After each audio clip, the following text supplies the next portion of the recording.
Rien n'est comparable à la traite atlantique, c'est vrai.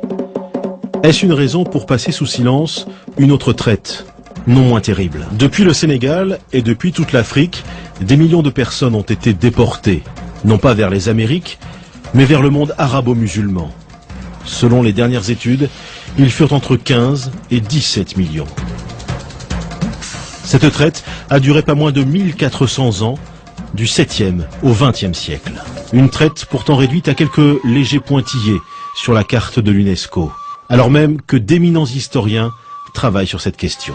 Salah Trabelsi est l'un des meilleurs spécialistes des traites musulmanes. Lui aussi est confronté régulièrement aux effets de l'ignorance. J'ai assisté récemment à un colloque au Maroc et un assistant donc au colloque qui a pris la parole pour dire écoutez, je ne comprends pas qu'on puisse en effet associer donc ou comparer l'esclavage en terre d'islam avec les autres formes d'esclavage, puisque chez nous donc les esclaves ont été toujours bien traités.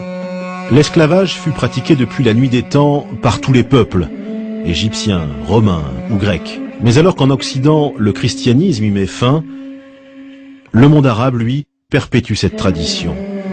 Au 7e siècle, tout s'accélère avec l'arrivée de l'islam et les conquêtes des troupes musulmanes qui contrôlent rapidement de larges territoires.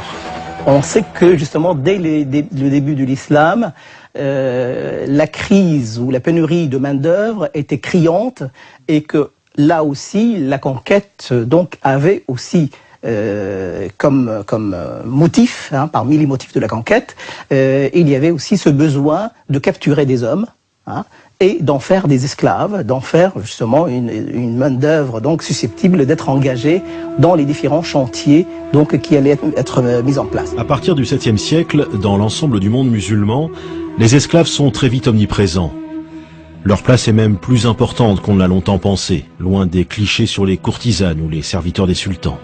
La recherche aujourd'hui montre que les effectifs d'esclaves étaient plus importants et qu'il existait non seulement dans les demeures bourgeoises, mais qu'ils existaient aussi dans les campagnes, et qu'ils étaient employés non seulement en tant que travailleurs domestiques, mais aussi en tant que travailleurs productifs, sans parler de l'armée, etc. Il y a parallèlement à cela une réalité terrible qui est celle des esclaves qui travaillaient dans les mines, des esclaves qui travaillaient dans les chantiers hydrauliques, des esclaves qui travaillaient dans les mines de sel.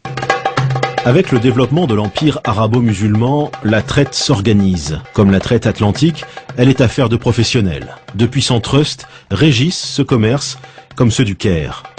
Dès le Moyen-Âge et jusqu'au 19e siècle, il existe même un syndicat des négriers qui négocie des commandes publiques avec l'État. Dans un monde musulman où toute la vie est régie par la religion, l'esclavage bien sûr n'y échappe pas. Le Coran recommande, certes, de n'être pas trop dur avec les esclaves, mais il autorise cette pratique. L'esclavage n'est pas justifié du fait de la religion, mais la religion légifère sur l'esclavage. L'essentiel, c'est que c'est une société inégalitaire dans les faits, et cette inégalité est reprise dans les textes et légitimée par les textes, puisque le Coran parle en plusieurs termes des esclaves sans jamais remettre en question leur statut, et le contraire eût été étonnant, parce qu'à l'époque, il était, dans le paradigme de l'époque, il est impossible de penser ces sociétés sans esclavage. En principe, l'islam n'autorise à réduire en esclavage que les non-musulmans. C'est ainsi qu'au cours des siècles, des centaines de milliers d'Européens, probablement 1 million, sont capturés. Mais l'Occident se défend. Comme les esclaves blancs se font rares, les musulmans se tournent de plus en plus vers l'Afrique. En Afrique, de nombreux noirs sont musulmans. Or, on l'a vu, l'islam interdit de réduire en esclavage d'autres musulmans. Cette contradiction va être aisément surmontée. À mesure que le continent noir devient le principal réservoir d'esclaves, se développe un racisme qui justifie l'esclavage. Comme dans la traite atlantique en somme. Il faut dire que bien avant que les chercheurs européens de l'anthropologie physique n'élaborent au XIXe siècle les théories raciales et fantaisistes que l'on sait, dans le monde arabe, on avait déjà figé dans le temps et de manière presque irréversible l'infériorité de l'homme nègre. Et cela par des érudits qui étaient respectés et très écoutés comme Ibn Khaldoun. Ibn Khaldoun, grand lettré du XIVe siècle,